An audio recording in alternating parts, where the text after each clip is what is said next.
Oi galera, depois de 15 minutos de banho de piscina, a gente vai embora. Vou mostrar aqui a casa pra vocês. Pra vocês verem que não tem como ninguém. Os impostores de merda que nós somos aí, Felipe. Ai, estamos cansados, né? Que a gente bateu um rachinho, eu ganhei. Ele falou que ele ganhou, mentira. Aqui, ó, esse aqui é o condomínio. Ó, pra vocês terem ideia, a gente não mora nesse condomínio. A gente veio aqui nosso amigo Gabriel, mas ele não tá aqui. Ele lá quando a gente já botou que ia ter que ficar... entrar. Ia entrar lá. A gente vai sair todo molhado, o porteiro vai ver. Ele já viu a gente molhado, Felipe. Nós estamos ferrados. Olha lá, o porteiro lá. Não dá pra ver. A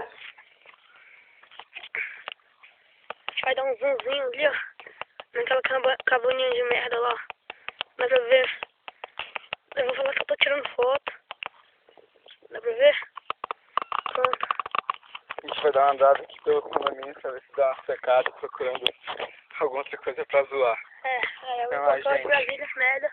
Desse. Momento Não, filho, tá impostor. acabando.